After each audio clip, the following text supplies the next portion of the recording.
Welcome to our channel. Today day 1. Our topic is vowels. Vowels ஹிந்தியில் எப்படி சொல்கிறது அப்படின்னு பார்க்கலாம். ஹிந்தியில் வவல்ஸ்னால் ஸ்வர்ன்னு அர்த்தம். ஸ்வர்ருக்கு தமிழ் மீனிங் என்ன அப்படின்னா உயிரெழுத்து அப்படின்றோம். தமிழில் உயிரெழுத்துக்கள் எத்தனை இருக்குது? 12 இருக்குது. ஆனால் ஹிந்தியில் உயிரெழுத்துக்கள் 13 இருக்குது. என்னென்னு பார்க்கலாம் பாங்க. ஃபஸ்ட் லெட்டர் பாருங்கள், ஆ.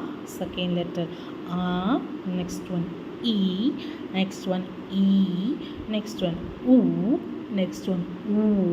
நெக்ஸ்ட் இந்த லெட்டர் இருக்கு இல்லையா, இது ரொம்ப ஸ்பெசிஃபையான லெட்டர். ஏன்னா இதுக்கு டபுள் ப்ரொனவுன்சியேஷன் உண்டு. ஒன்று ரு, அனதர் ஒன் ரி. ஓகேவா? இதோட உயிரெழுத்தோட ப்ரொனவுன்சியேஷன் பார்த்தோம்னா இக்ரு அப்படின்றது தான். இந்த இக்ருவை நம்ம வேர்டில் ப்ரொனவுன்ஸ் பண்ண முடியாது. அதுக்காக தான் இது என்னென்னு ப்ரொனவுன்ஸ் பண்ணுறோம், இந்த லெட்டரை ரு ஆர் ரி அப்படின்றத ப்ரொனவுன்ஸ் பண்ணுறோம். ஓகேவா? இது டிபெண்ட்ஸ் அப்பான் த வேர்டுக்கு ஏற்ற மாதிரி இது ரூவாகவும் ரியாவும் கன்வெர்ட் ஆகிக்கும்.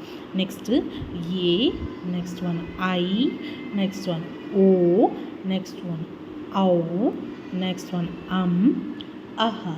எகெயின் சொல்கிற பாருங்கள், அ ஆ, இ ஈ, உ ஊ, ரு ஆ ரி, ஏ ஐ, ஓ ஔ, அஹ. இது தாங்க இந்த 13 லெட்டர். இந்த 13 லெட்டர் தான் நம்ம என்னென்னு சொல்கிறோம், உயிரெழுத்துக்கள் அப்படின்றத ஹிந்தியில் என்னென்னு சொல்கிறோம், ஸ்வர் அப்படின்னு சொல்கிறோம். இந்த ஸ்வர் அப்படின்ற இடத்துல இந்த 13 லெட்டர் தான். ஓகேவா? தேங்க்யூ.